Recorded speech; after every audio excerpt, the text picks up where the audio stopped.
this road on the right up to the Santuario San Mateo. This is, and the left is a view from up on the parapet. This sanctuary is now the most popular pilgrim destination in the Gargano. As far as the hiking part of the trip, which I wasn't able to do, for any of you who might have you or family be interested in such a thing, that we received an extremely detailed booklet, a little spiral bound booklet, day by day, both what do you call those, topographical maps and very clearly written directions, you know, turn left at the Rusty Gate, etc.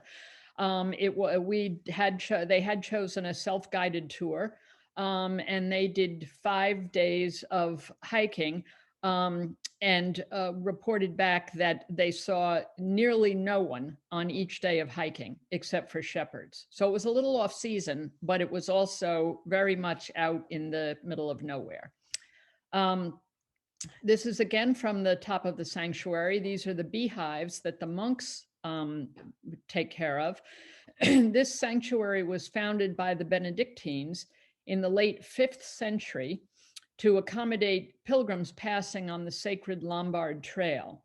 And then in 1311, the Benedictines were replaced by the Cistercians, who remained until 1578, when they in turn were replaced by the Franciscans, who occupy the monastery to the present day.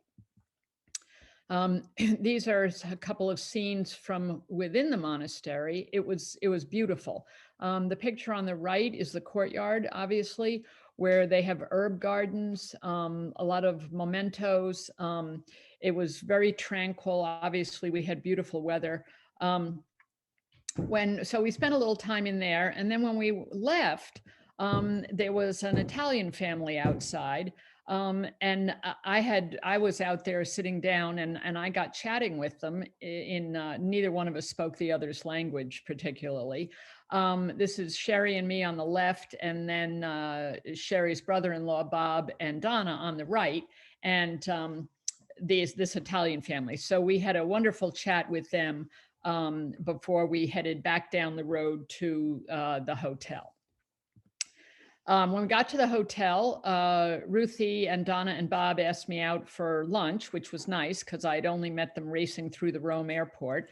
And we had a nice lunch. I always say Highland Green likes to know about food. So this was a little bit of our food. The left is self-explanatory. The right was frutte de mar and tiramisu.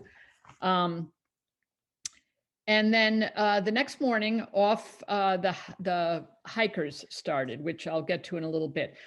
We spent several nights in little hotels like that, and in villages, and 3 nights we spent in 3 different agriturismos. This is a picture of the, obviously a cow. These cowbells, I never could find out why they're attached on wooden collars, not leather, as is done in, say, Switzerland. But at any rate, this is a cow from the first agriturismo, and Sherry and I made a mission of finding a cowbell to bring home. And the one I brought home is on the right, with the wooden collar. They would wet the wood, I don't know what kind of wood it was, wrap it around the cow's neck, and then let it harden. So I'm sure it's not comfortable. I've got the picture next to a Holstein cowbell that I have, and that's a 12-inch ruler there. This is a close-up of my cowbell. They had marks pounded into them, I believe, to identify whose cow it is. I'm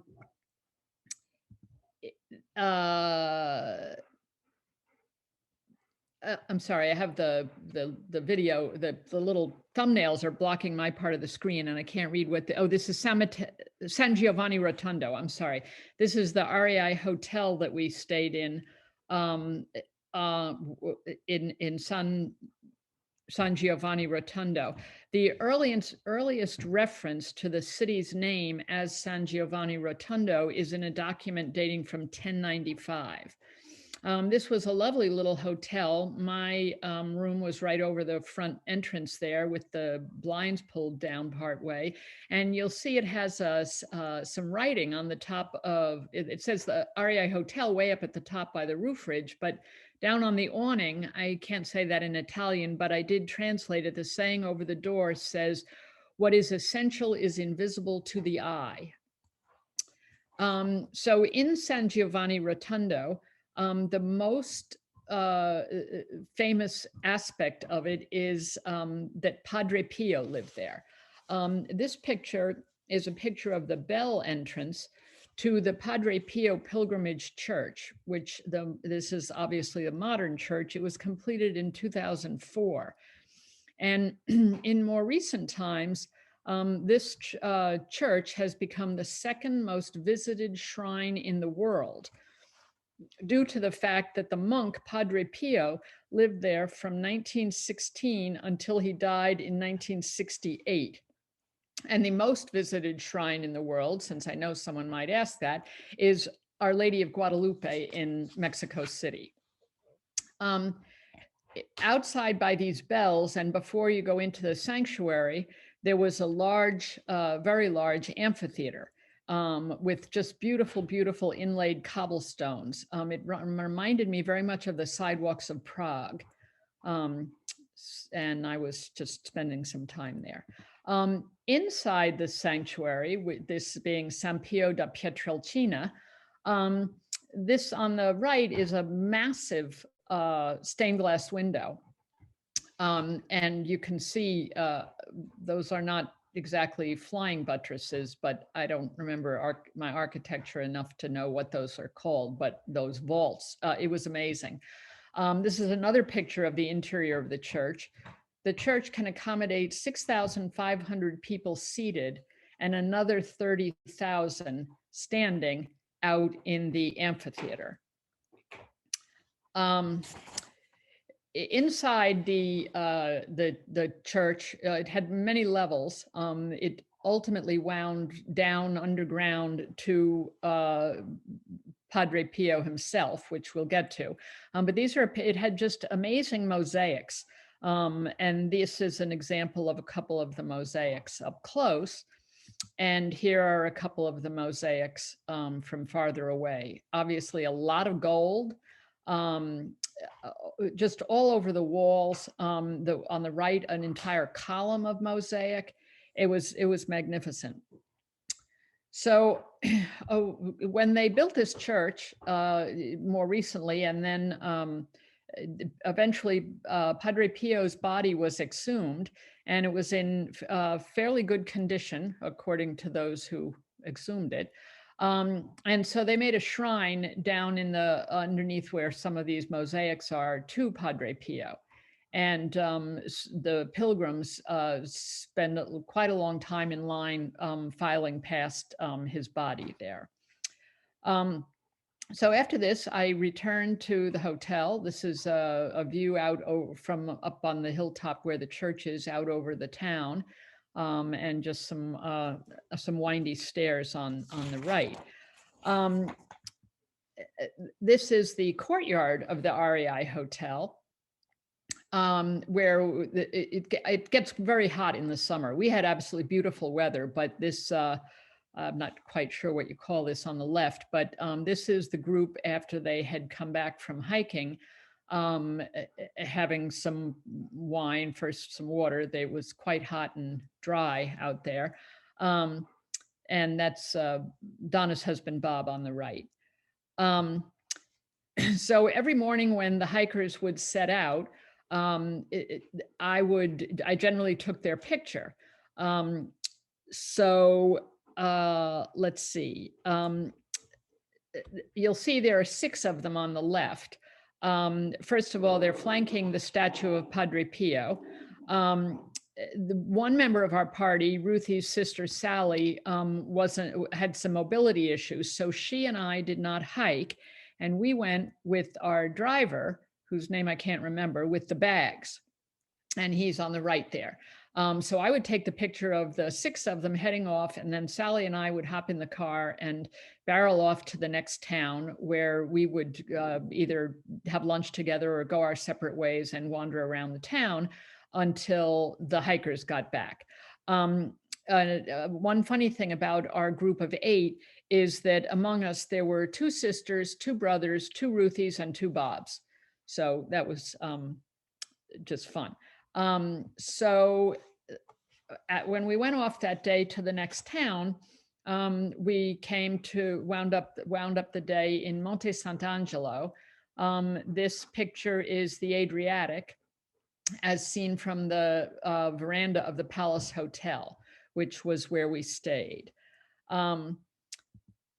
This is the reception desk of the Palace Hotel. It would be hard to lose these keys, but I just thought aesthetically this made an interesting picture while I was waiting to be signed in. Monte Sant'Angelo has a long history, but in the 17th century, it became part of the Kingdom of Naples. And it was severely damaged in 1646 by the disastrous earthquake of the Gargano. There are 2 main things to see in Monte Sant'Angelo. One is a very old church, and one is the castle. I did not get to see the church, but I did spend quite a long time in the castle. The castle in Monte Sant'Angelo, this is the Torre del Gigante, the Giant's Tower, which dates from, that's under my screen, 9-something AD.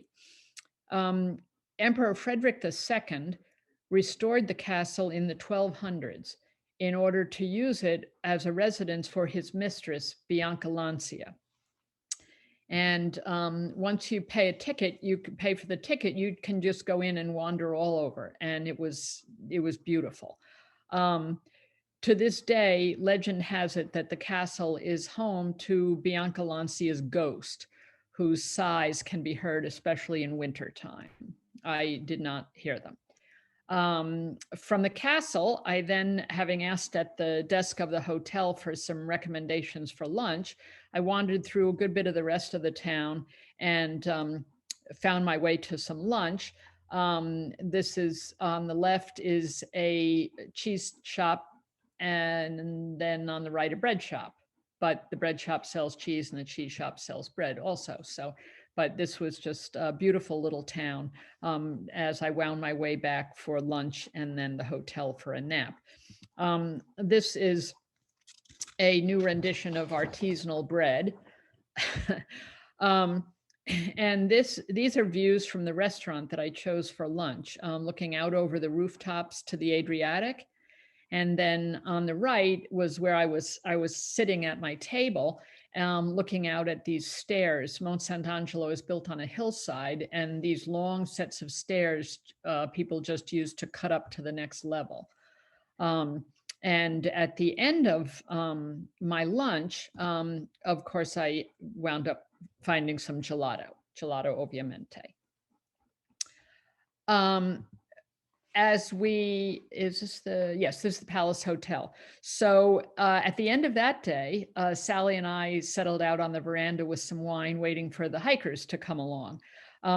This is overlooking the Adriatic, or more specifically, the Gulf of Manfredonia. On this terrace patio of the Palace Hotel. We knew which direction they would be coming from. And then lo and behold, on the left-hand side, along comes Bob. He was the first one home. And then on the right-hand side, that's Sherry's husband, John, and Donna, having made it back, and they just had to circle around and get up top where we are. Of course, if I had hiked 6 hours like they did, I wouldn't be saying just get around and get up top. They were very glad to be back. As I recall, that was one of the more arduous days. They were exhausted. The hiking, as it turns out, was quite warm most days, hilly and rocky. It reminded me of going on a walking tour in Scotland, where I thought, oh, a walking tour of Scotland. And walking in Scotland is more like what we would call mountain climbing practically. These folks, though, are all type A personalities for the most part. So nobody wanted to give up. And I give them a lot of credit. But the time I started hearing about it, I was almost glad I had a broken wrist. I would have held them back. Plus, they're all younger than I am. Here they were celebrating afterwards. That's Sherry and Ruthie on the left, and Bob and John, the brothers, on the right. So the next morning, they were up and at 'em, no flagging, got ready to take off again, this time headed to Monte Sacro. And Sally and I went off with our driver. And at a few of these turns, it would make me wonder whether I might have been safer hiking, but he was actually a very good driver. And so we arrived at our first agriturismo, which was the agriturismo Monte Sacro. An agriturismo, most of you may know, but it's basically just a farm set up as a well, more than a B&B, because you have dinner there too, but it's for agricultural tourism is where the name comes from.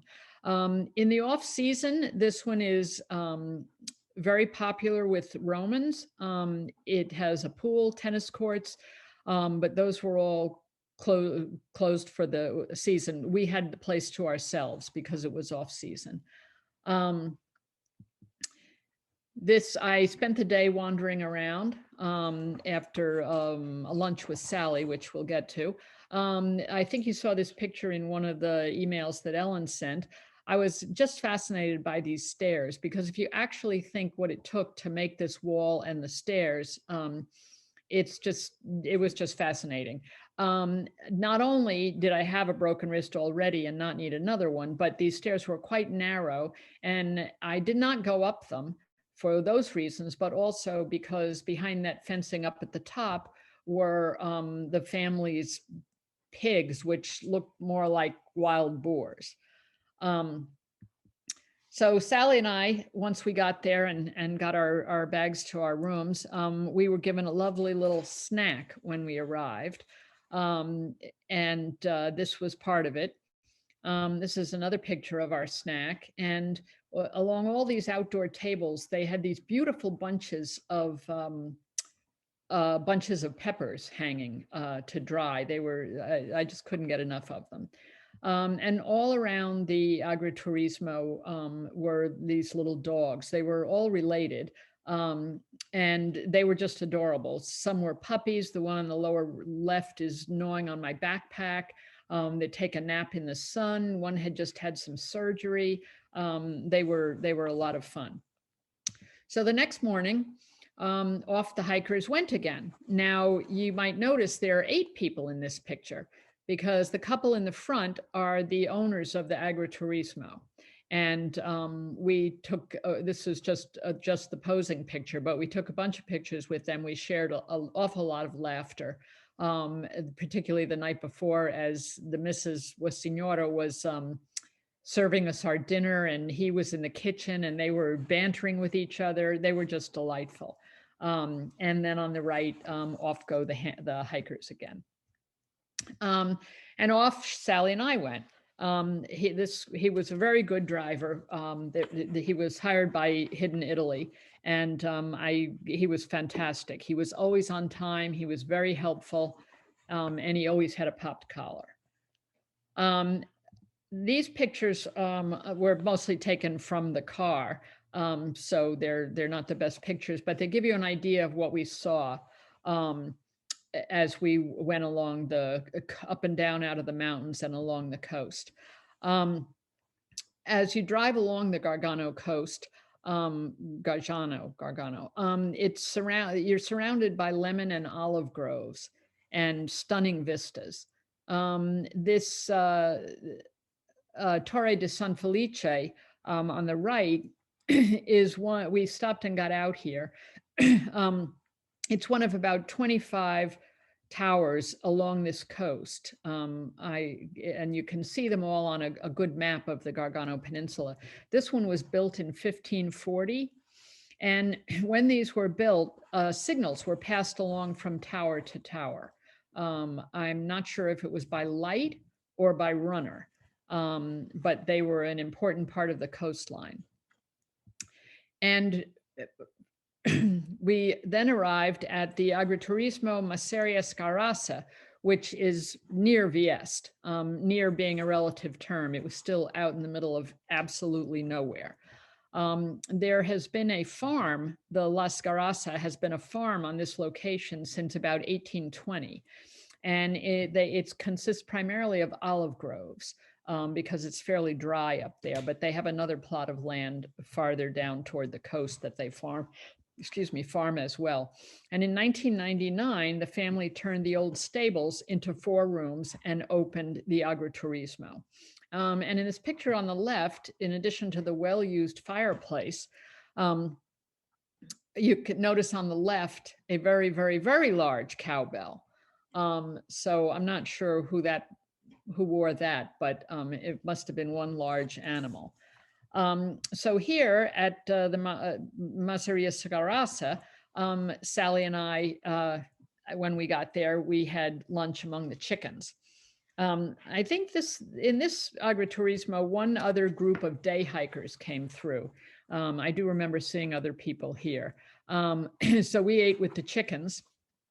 And again, you just wanted to eat, this is a snack, a light lunch. It was delicious. You wanted to eat everything on the plate and drink all the wine.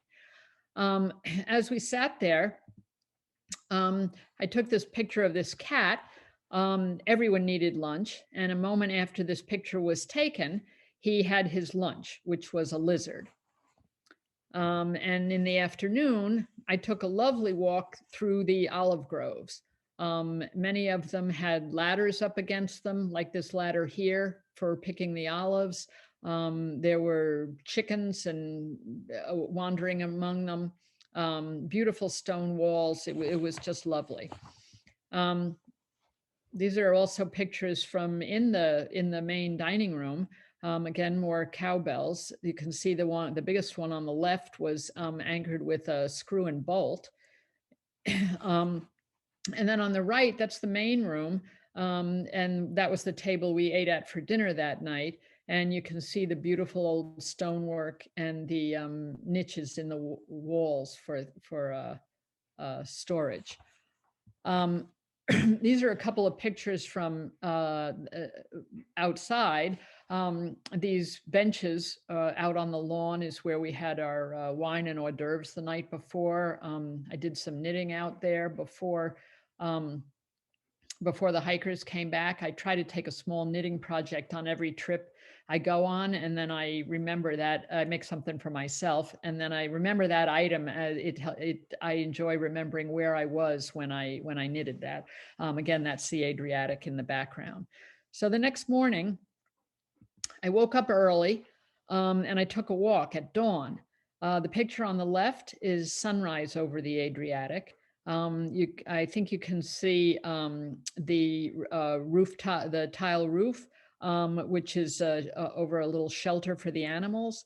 And the picture on the right is the view out from my room, the doorway to my room out into the garden. And all night long, and certainly at dawn, in amongst the silence, it was silent except for the sounds of the countryside.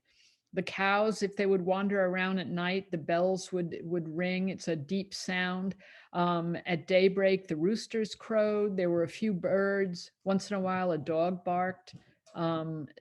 It was like this dog. This was one of the family dogs. He was happy to have company. And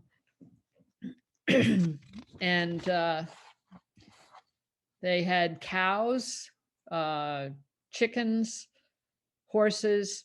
The picture on the right is the entrance with the big iron gate, the entrance to the Agriturismo. This is another picture of the olive groves. That's the pathway that I walked down. I think and on the right is some of their horses and the dog taking a nap again. So from here, the hikers took off again in the morning, and off Sally and I went with our driver onward to Vieste. And this picture is approaching Vieste from the south. along the coast. In the, I'm sorry, I can't read that to you because the thumbnails are covering it, but I hope you can read those bullet points. And in addition to that, in 1239, Vieste was sacked by the Venetians, but the most enduring danger to Vieste was actually from the Ottoman Turks and reached a peak in 1554. Vieste was devastated by an earthquake in 1414, and then again in 1646, the one I mentioned before that struck most of the Gargano Peninsula. Ruth, I'm going to interrupt you for a second. Yes. If you go up to the upper right-hand corner of your screen, you'll see the sign View. Yeah, but my cursor doesn't show? No. Oh, okay, because up there you can go side by side and you will be off the screen, off the your slides, but you can't see it? No. Oh, okay. Can you all, are you all seeing these thumbnails? We see just you. There's one of them that says side by side speaker, and that's the one that has you off to the side, and we see the entire slide. Okay. We can see your slides fine. Okay. That's when you cover it. We're just trying to help you out, so we can see them fine. That's fine. I'll ad lib if I have to. Remember, I had to do that with the whole Mongolia presentation. Thank you, Peter. So again, I had another day in Vieste while the hikers were hiking. They did get to see, they have a lot more stamina than I do. So after 6 hours of hiking, they would still tootle around the whole town we were in and see almost everything I had seen, but I saw it at a slower pace. So I walked from our hotel, I walked out on a point where there was a church which didn't seem to be open.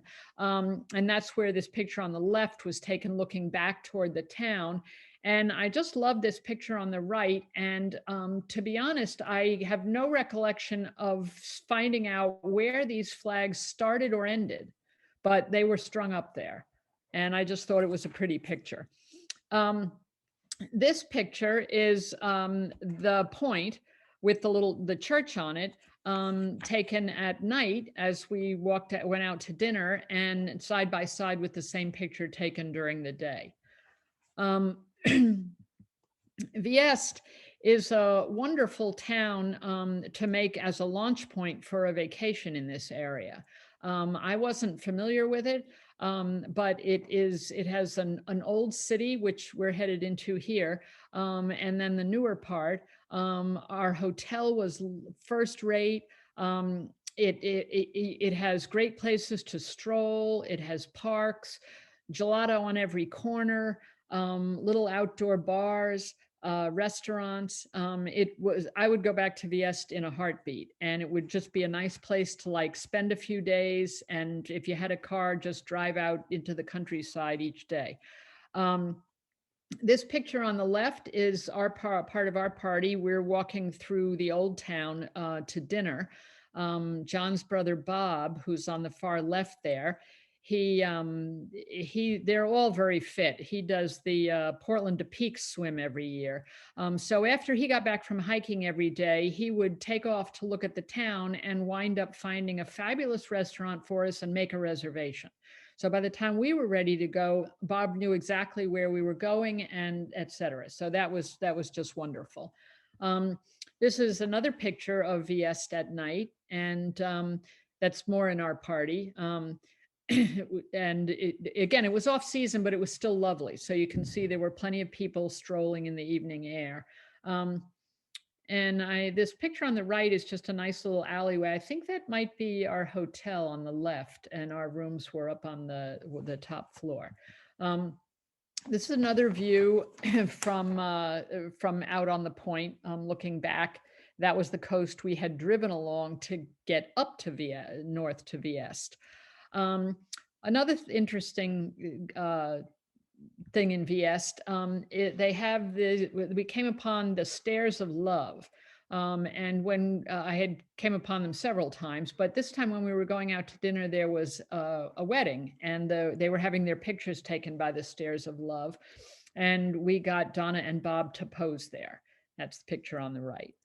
The restaurant that we went to, actually, the top right is just a drink and hors d'oeuvres by one of the beautiful little parks. But then we went off to the restaurant for dinner, and the restaurant we went to was called Inoteca Veste Restaurant, which means the Vieste wine shop restaurant.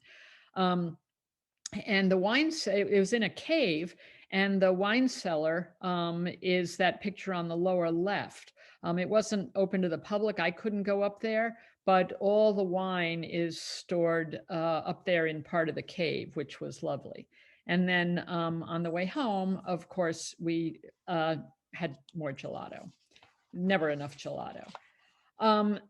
Now, that ended the hike. Well, we had the 5 days of hiking, and part of the Hidden Italy tour that Hidden Italy from Australia had booked for us was a half-day boat ride down the coast of the Adriatic.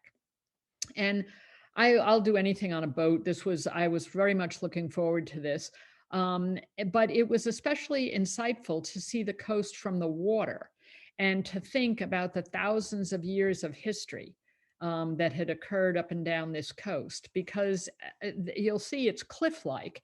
And obviously, when you're inland or coming along the coast, like any of our cliffs here in Maine, you can't see what's down there. But when you get out on the water and look back, it gives you an entirely different perspective. So these are a few of the pictures. I had, oh my God, I had so many to choose from. It was hard to pick pictures. I tried to pick ones that would be illustrative of what we saw. I believe that tower through the hole there is the Tower de San Felice that we had seen before, but we'll see that again. This picture on the left, if you can see down where the land meets the water, there's a little strip of beach. And our boat captain, it was just the 8 of us on the boat. He stopped the boat, and everyone went swimming here at this little beach, except poor me because of my broken wrist. But it was still such a pleasure to be there. I was fine foregoing that little treat, but they said the swimming was lovely. This is our captain. He had grown up here, and he knew these waters very well. I suspect as a teenage boy, he zoomed up and down this coast with abandon. Here's another picture. So again, if you were up top, you would just see those trees and a bit of rock.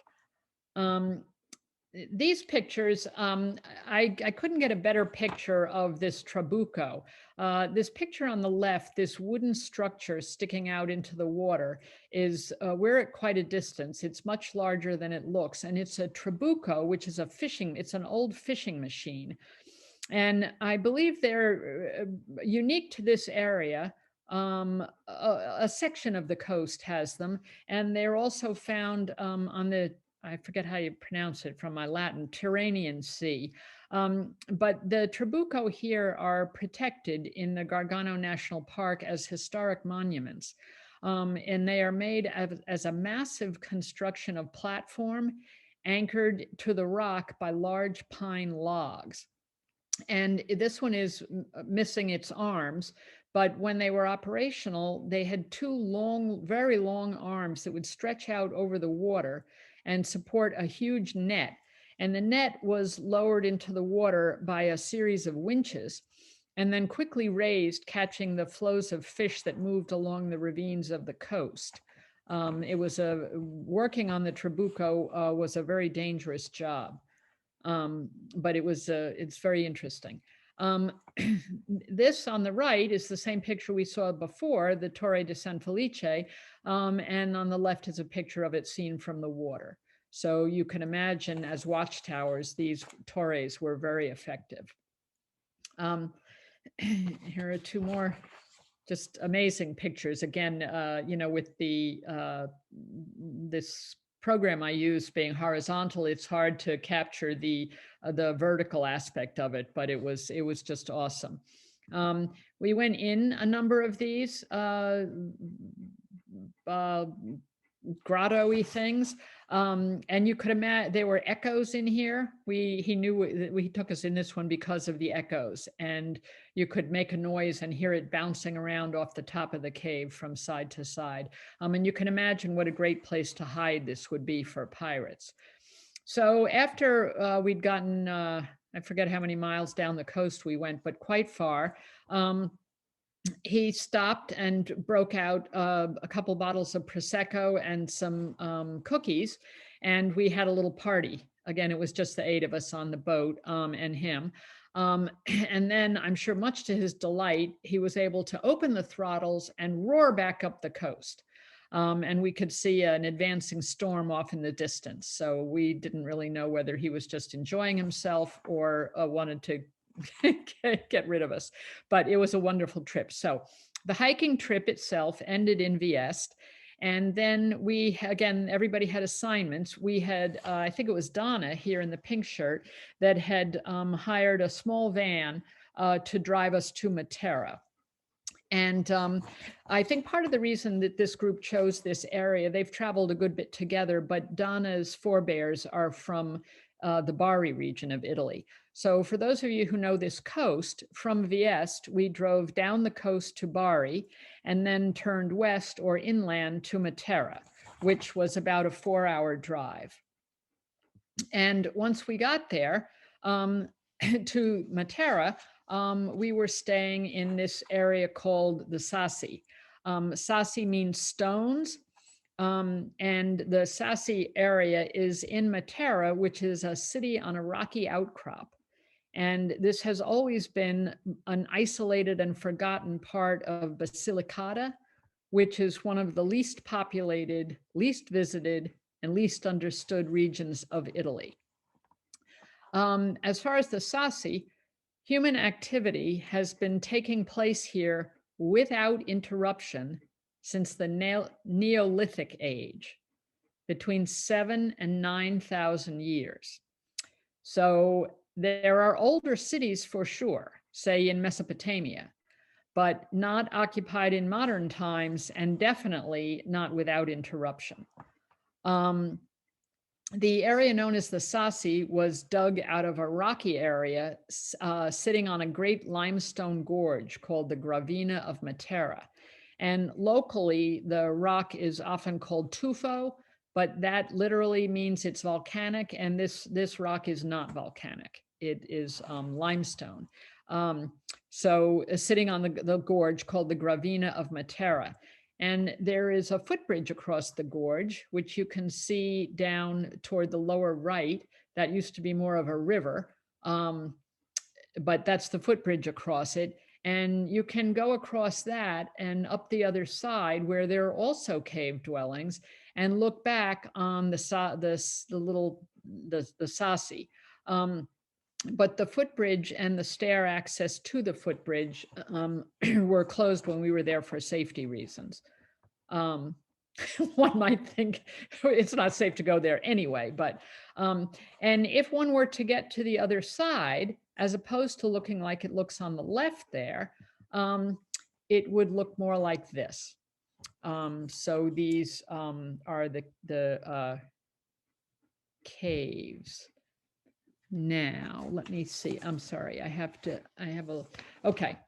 So this picture is looking out of, I had to split my time across my 3 nights across 2 rooms because of a prior booking, because I was an add-on here. But I'm looking across the balcony at John and Sherry and Bob, and then down below you'll see the picket gate into their area, which we'll see later. But I'm just going to stop here for a moment and tell you a little more about the history of the Sassi. Matera and the Sassi's obscurity ended in 1945 when Carlo Levi published his memoir, Christ Stopped at Eboli. And by then, the dwellings had become dark holes riddled with filth and disease. Infant mortality rates were horrendous. Malaria was rampant, as was dysentery. The Prime Minister of Italy was embarrassed by this and called it the shame of Italy. So he forced through a draconian law requiring the transfer of over 15,000 people, peasants and farmers, from these dwellings to new quarters in the modern city of Matera. And this transfer took place from 1952 to 1968. And Italy at that time was flush with funds from the Marshall Plan, and American and Italian academics devised the transfer, having studied the mass rural relocation programs of the Tennessee Valley Authority in the 1930s. And the new public houses that they moved everyone to were designed by Italy's most avant-garde architects. But in retrospect, this was considered by many a misguided utopian vision that actually isolated families in dismal and claustrophobic boxes. On one of our last few days, we had spent 3 nights in the Sassi, and one afternoon, Sally and I took a golf cart tour. Because you can't, I'm sorry, you will get to this, but you can't take cars through the Sassi. They have to stop at the bottom, and then everything else is on foot or these little golf carts that you can take tours with. So Sally and I took a golf cart tour, and we peppered the guide with questions. And he had a different view of that resettlement. He was quite defensive. And in his view, he said that the woman in an Italian family is the most important. So as he said, if someone offered you a house with running water and electricity instead of a cave dwelling with neither, wouldn't you be happy? So there are obviously 2 sides to this. This doorway is a blocked up doorway on the right. I would say back in the day, the inhabitants of the Sassi were a lot shorter than we are now. At any rate, this government program left the Sassi as an empty shell, and there was a movement to wall it up and forget that it had existed, but that wasn't done. Instead, it became overgrown and even more decrepit and gained a reputation for crime, drug dealers, thieves, and smugglers. But by giving new homes to the people, the government was able to take ownership of the ancient dwellings. And 70% are still owned by the state and managed by the town hall. Since the Sassi was incorporated into the UNESCO World Heritage List in 1993, it has been undergoing complex renovations and restoration because there's much of historic, artistic, and cultural significance there. Actually, somewhat surprising, only 35% of the dwellings were deemed unsafe. And in time, more than 150 Rupestrian or rock-hewn churches were uncovered, and many were covered inside with priceless Byzantine frescoes. One has actually been dubbed the Sistine Chapel of Rupestrian art. The tide began to turn in the 1980s when tenants were offered 30-year leases if they agreed to renovate the caves under the supervision of conservation experts. And our host in our B&B, her parents had renovated several homes and rooms under these conditions. And then a number of years later, I think she had been living in Paris, and she took them over and moved there full time. The locals refer to themselves as troglodytes or cave dwellers. And in these pictures, in the left-hand picture, you can see the car in the bottom. That's as far as the cars could go, any cars.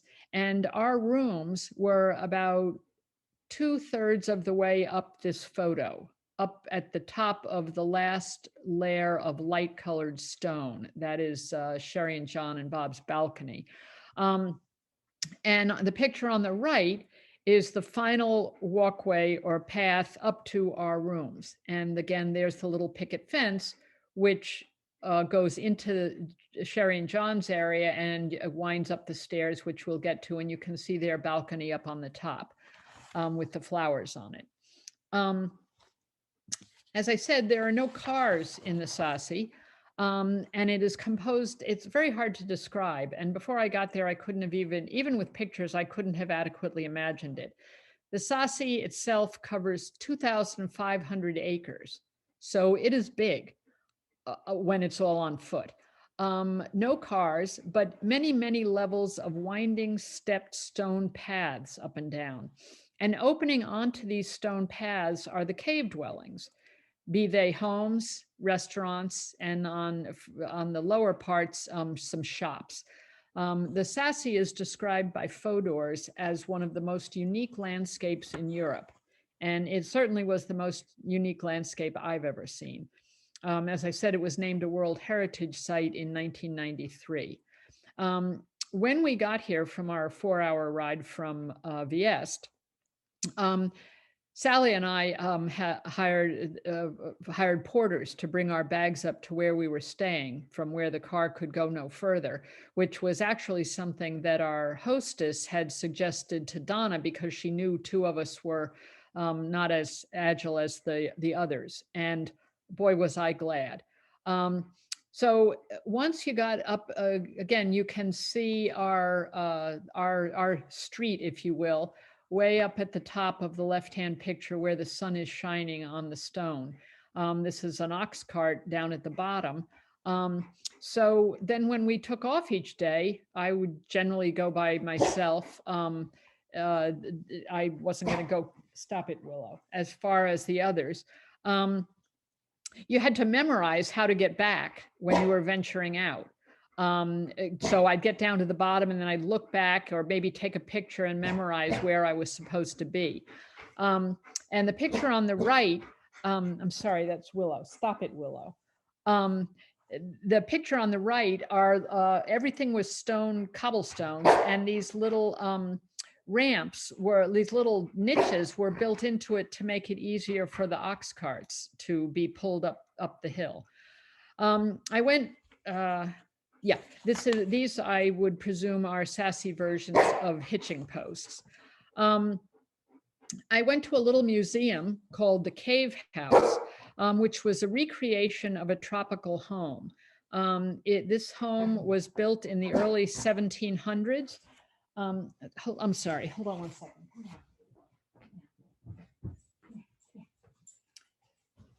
Sorry.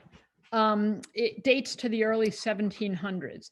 And these homes typically had vaulted ceilings, a stall in the rear for the animals, mules, chickens, pigs, one window you see up there for air.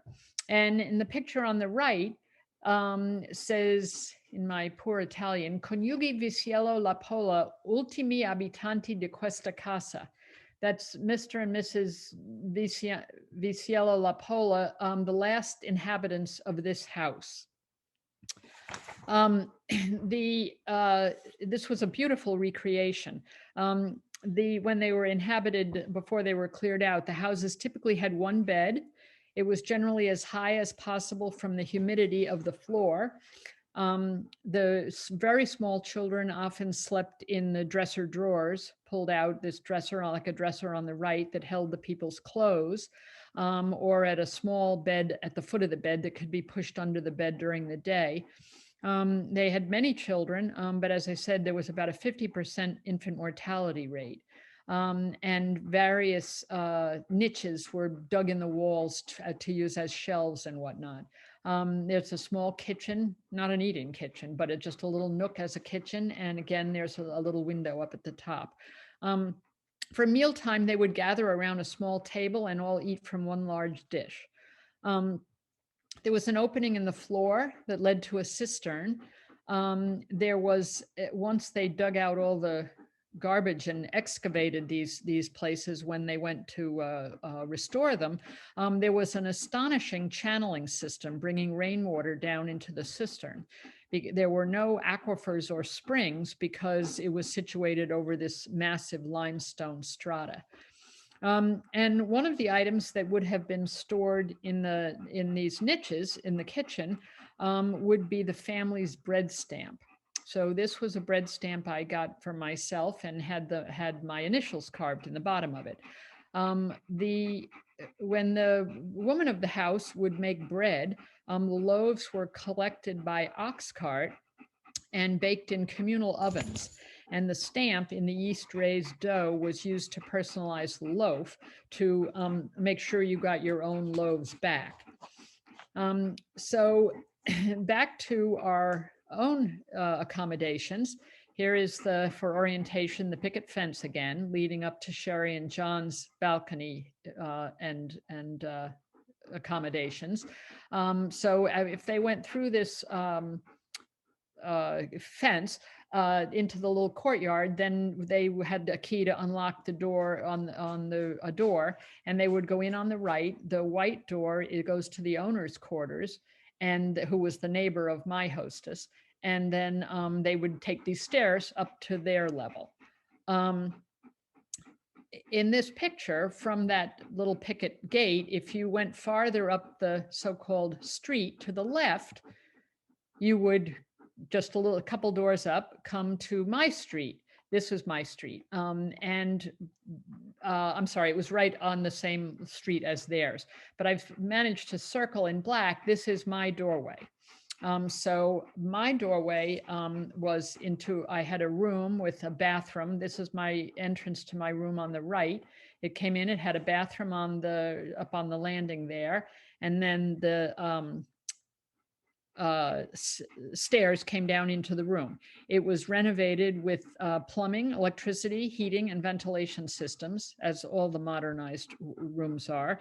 It was very modern, very European, of course, very stylish. Designer lighting, raw stone walls, contemporary artwork. It had Wi-Fi. Coming down the stairs into my room, these plates and sieves hanging on the wall were backlit. I flipped all the switches, and lo and behold, they had lights behind them.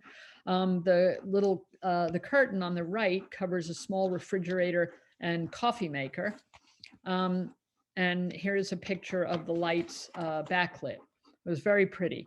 And if I was just putting my feet up in the afternoon, I could just leave the door open with the curtain blowing in the breeze and hear the sounds of the village outside. I'm not sure what these beautiful tiles were for, whether it was ventilation. It must have been ventilation, actually, but I just thought they were pretty. So here I am looking down from somewhere at Bob, Sherry, and John, but it gives you an idea of the perspective of going up and down these hilly stone paths all day. So this is a picture of Matera by night from their balcony. You can see down in the sort of edging toward the lower left, that's the village square.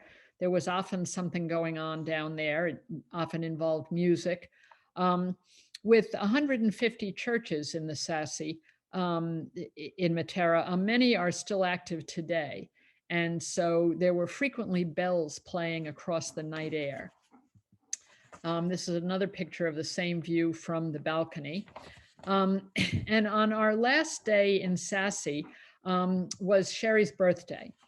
So we had eaten, we had meals included or eaten out for almost the entire trip. And we'd walked a lot and seen a lot and whatnot. So we all agreed we just wanted to eat in. And when it turned out that their accommodations had this magnificent balcony, we thought that would actually be perfect. We could sit up on our balcony high over the Sassy in the moonlight and savor the experience and enjoy our last evening together before we headed on to Rome. And what Sherry knew we were going to do that, and we cleared it with her. She was fine with that. Great, I'd love to eat in. But secretly, each of us had an assignment during the day, and we each had to bring back part of dinner. Except for Sherry. And so when we all got together, and didn't put in a picture of the kitchen, but they had this magnificent kitchen in there, and we had just an absolutely lovely spread of Sherry's birthday dinner. So nowadays, Sherry's up in Skowhegan, and she and I walk in Wiscasset every couple of weeks, and we still talk about that birthday dinner. When I got up the next morning to leave, on my street, there was a fashion photo shoot taking place. The Sassy has doubled as ancient Jerusalem in many, many films, including Mel Gibson's The Passion of the Christ. Sally had found this was the little golf cart tour that we took, where we asked the guide about the emptying out of the relocation of the inhabitants of the Sassy. It was a great way to get around. And on the right is the interior of one of the Rupestrian churches. So that concluded our time in the Sassy. And then Donna, I believe it was, had found out how to get to the bus station downtown in Matera and take the bus across the country across Italy from Matera to Salerno. And so we did that. And from there, with a very tight turnaround time, it was a bit nerve-wracking since nothing was in English. We took the high-speed train from Salerno to Rome. And this picture of the rainbow I took looking out the train window. We only had one full day in Rome. Several of us had never been to Rome, myself included. Others had. But Sally had found, Sally travels a lot. She's in South Carolina. Her sister Ruthie is in Mississippi. But Sally travels a lot for work, and she's just a wonderful sleuth.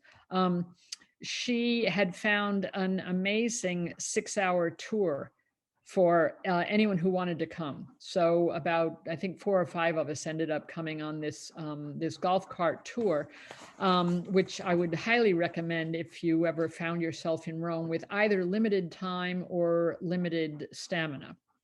The tour ended with lunch at our driver's favorite little restaurant, where they called him the mayor. And we saw every place of significance in Rome and then some. We rode, we got out, we walked, we mingled, we went in and out of 4-lane traffic and tiny alleys. The picture on the right, obviously Sherry and I, by the Colosseum. Another one of Sally's assignments for this trip had been to find rooms in Rome for us. And she did a spectacular job of that. And our rooms in Rome had windows that looked out on the Colosseum, which was lit up at night. And this is the last slide, the end. Both of these pictures I took near the Vatican, separately, obviously, but I just thought they were pretty funny to put together and have as the end. So that concludes my presentation. I want to thank you all for coming, and I want to say a great big thank you to Ellen and Peter, the tech team. And now we have time for a few questions, if there are any. There are. The first question is more of a general question. You said the trip was off season. Which Yes. month and how was the weather? It was September into October, and the weather was beautiful. I don't think we had any rain. Great. What made Padre Pio so famous? He had he had something called a stigmata. I'm embarrassed. I'm not religious, but I believe a stigmata is the marks on one's hands that Christ would have had from being nailed to the cross. And people believed he actually had these, but once he died, or maybe it was when he was exhumed, they in fact did not find any stigmata. But that's what made him so famous. While you were in the Shrine of San Giovanni, how do they protect the mosaics from being stolen? Do you know? No, I don't know. They're indoors. I'm sure it's locked at night. There was, I didn't see very much in the way of security. And certainly in terms of the pilgrimage aspects, I mean, people are coming down and lining up to see his body laid out there all day, every day. And the mosaics are just all around, but they're all inside. In the agriturismos, how comfortable were the accommodations? They were very comfortable, very comfortable. As one might imagine, they're not 4-star hotels, 5-star hotels. They were rustic, but they were very comfortable. And I don't know. They were rustic. The final question,